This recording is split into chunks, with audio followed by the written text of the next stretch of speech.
Welcome to the D&D Morning Show. Coming at ya, on location, In the park. in the park. Hope you guys are doing fantastic this morning. We want to put together another show for you because it's a beautiful morning. Blue skies, green grass, paradise. Please don't sing. I will serenade you this morning. You'll chase everyone away. What do we have going on today on this D&D Morning Show? On this episode of the D&D Morning Show, you know, when soap operas, on this episode of The Young and the Restless. These are the days of our lives.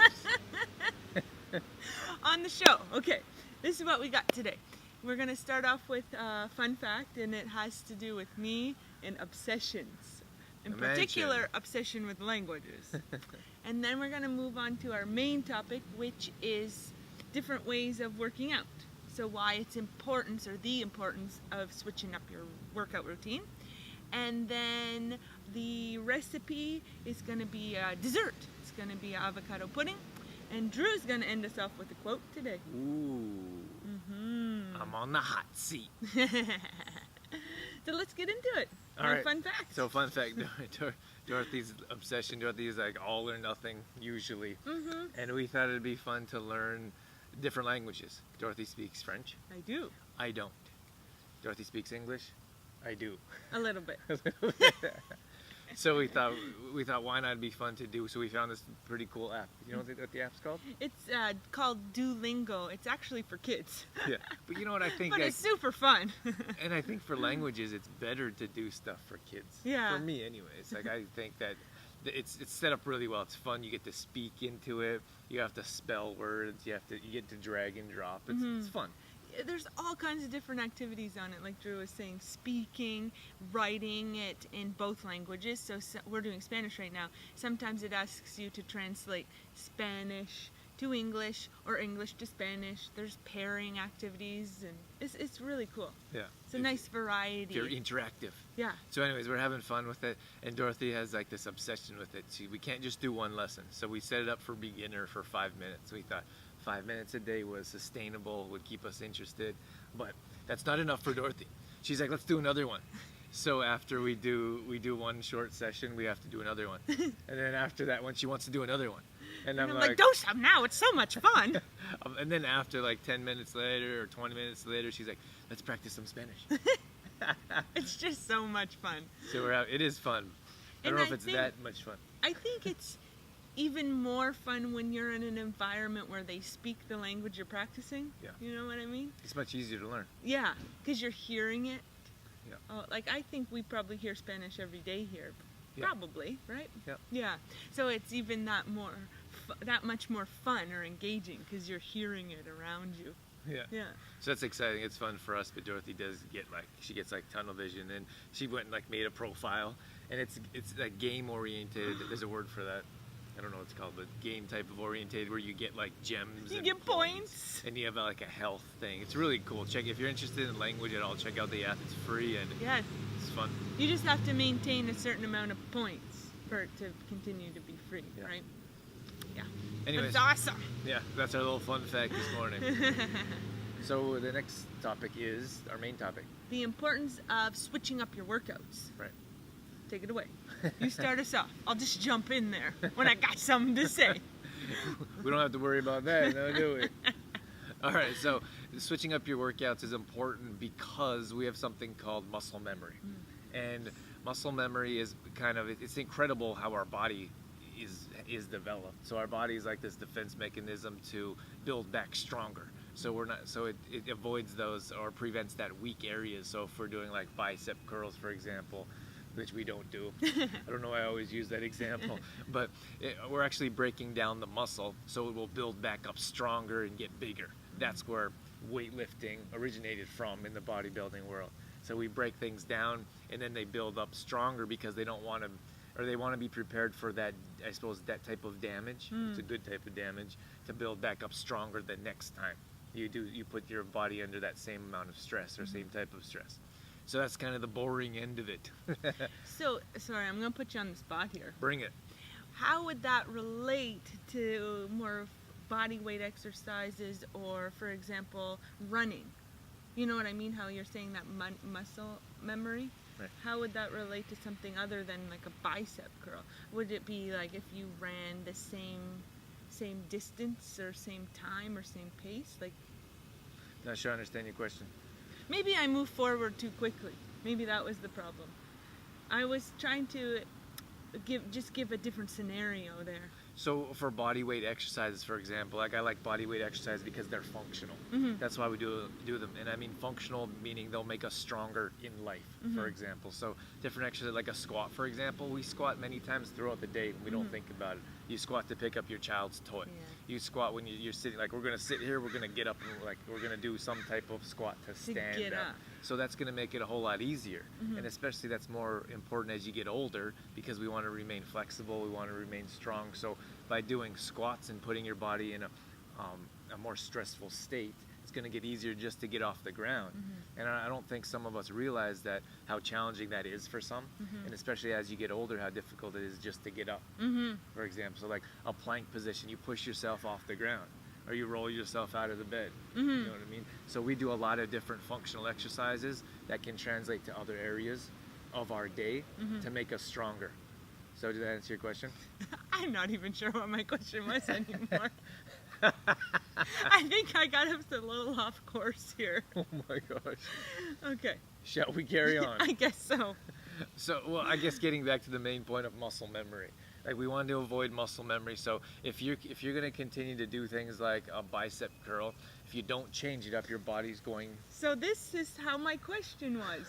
Is there muscle memory in other exercises that are not isolated exercises? See, that's what I was getting at. So when I was talking about running, for example, can that be an example of a muscle memory? Let me answer it for you.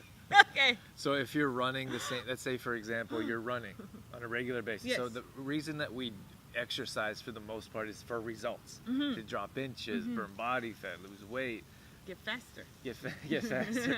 So the reason that we do these types of exercises is to get results. So if you're running for 20 minutes a day on the treadmill for the same speed, the same incline all the time, there's no muscle confusion. Your muscle memory remembers that, and you don't continue to see results. So that answers your question. That's my question was.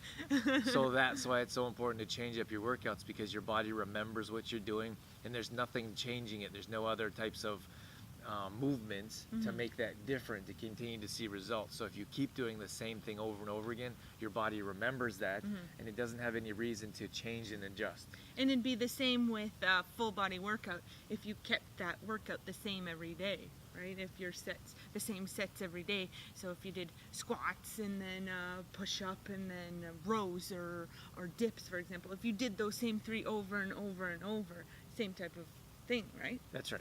So your body remembers what it's doing because it's built back those muscles stronger in that same sequence. So that's why it's so important to change it up. So let me come to nutrition real quick, because we always talk about nutrition and I have a difficult time not talking about it. So if it's the same thing with breakfast. So a lot of people with breakfast, for example, say, "Oh, I need to have my toast and eggs every morning." Some people have been doing that for 20 years. Same breakfast every morning. And it's difficult for them to see different results because they're not changing it up. It's the same thing as your as your body and your muscles need muscle confusion. We need to continue to change our breakfast, change our food, change our workouts to continue to see results. And that would be more geared towards metabolism, right? Like you're saying switching it up for your muscle memory, but with food it would be for your metabolism? Absolutely. You're right. So you change up your food to change up your metabolism, so it's burning at different rates and it's expecting different types of food and nutrients at different times. So your metabolism can actually plateau like your muscles or your workouts plateau. That's a great way to say it. So the things that we can do to change for muscle confusion so we don't reach that plateau. And you said it's interesting that you said your metabolism can plateau. Well, many times our results plateau. And like back in when I was like lifting heavy like a bodybuilder, that was like a big concern. Like, what do you do when you reach that plateau when you don't see any results? You don't gain any more weight or muscle mass, or maybe you don't drop any more inches. That's like a big deal. So people are so afraid of this plateau, and to avoid that plateau, these are things that we need to do. Like, we need to continue to change our workouts. So do different reps. You can do a short workout, so a 20-minute workout without breaks in between. Or you can take longer breaks in between your exercises or workouts. That's not something that we do in particular. We're more efficient with our workouts, 20 to 30 minutes, get in, get out. But that go running, for example, in between resistance training. So those are those things that can help. And I just wanted to bring up the point to make sure it's a combination of different things. For example, just running or just doing resistance training, you know, mix and match it up. You know what I'm getting at? I'm not as good as explaining this maybe as you are. Yeah, it's a great point. But that's that muscle confusion that we're talking about. So confuse your muscle, confuse your body. If we get set in that same routine of 20-minute running or an hour running, like even if you're running an hour, hour and a half, your body still needs to be confused with something, with like resistance training, for example. I was just thinking, you know, because we've had clients or members in the past that have said, I run or I walk for an hour every day. Like, why isn't anything happening here? Why have things stopped happening? Results have stopped. Or why isn't anything new results coming? But this is what's happening, right? That what you're saying is that muscle memory is your body is complacent with what's going on. So we need to switch things up and get things going differently. So add some resistance training, add some interval training, and just circuit training. High intensity training, like bring your heart rate up and then bring it back down. That's why we do a few exercises, then rest. Do a few exercises, then rest. All right, so we got a recipe this week? Yeah, it's actually a dessert. It's an avocado pudding, and quite honestly, you will have no idea there's avocado in it. It's so creamy, so delicious, and all it is ripe avocados, cacao powder, and a sweetener, maple syrup or honey. And the best way to do it is to throw all those ingredients into your blender, blend it up nice and smooth. And you can add a little dash of almond milk or something like a liquid if it's, you know, having a hard time blending to make it a bit more smooth. But that's it. Put coconut oil in there as well? You could. You don't need it. Okay. You could put coconut oil. So it's only 3 ingredients. Yeah. It's unreal. You have to give it a try. It's so good. Even the kids love it, right? They don't know the difference. They don't even know. I've given it to my students before. They don't know. They're like, nice pudding, Mademoiselle Keith. I'm like, right on. We're putting you on the spotlight today with the quote. I'm on the hot seat. Hot seat. Dorothy let me do the quote. Thank you. Let him. Thanks for letting me do the quote today. Oh, please. All right, so this one actually, I had the opportunity to interview Dan Millman a couple times. Those are always great interviews. And he always, I think this is one of his favorite quotes. He's a big quote guy. Yes. And he's mentioned this a couple times, and I believe it's Henry David Thoreau's quote. And we were so lucky to meet Dan Millman. We were. Great guy. He's awesome. We had tea with him. Yes. You was starstruck there? Yeah, I love Dan Millman. Okay, so here's the quote. The quote. Back to the quote. Okay, here's the quote. I had a mate. Of course. Now I got him off track. All right, so I had a great many troubles in my life, most of which have never come true. I love that quote. And it sits well or resonates with me because I'm such a worrywart. I can worry about anything and everything. But when I think about that quote, it really is telling me, why are you worrying about something that hasn't happened yet? Like, quit worrying, because probably what you're worrying about or afraid isn't going to happen anyway, or hasn't happened yet. Or it hasn't happened yet, so maybe you can worry about it if it ever does happen.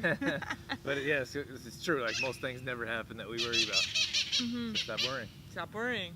That's right. Focus your energy or your thoughts or emotions on more positive things, right?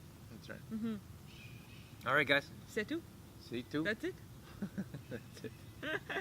All right, guys. Thanks for tuning in to another D&D Morning Show. Yes, thanks. As always, thanks for being with us, and we'll catch you on the next episode. See you guys inside. Bye.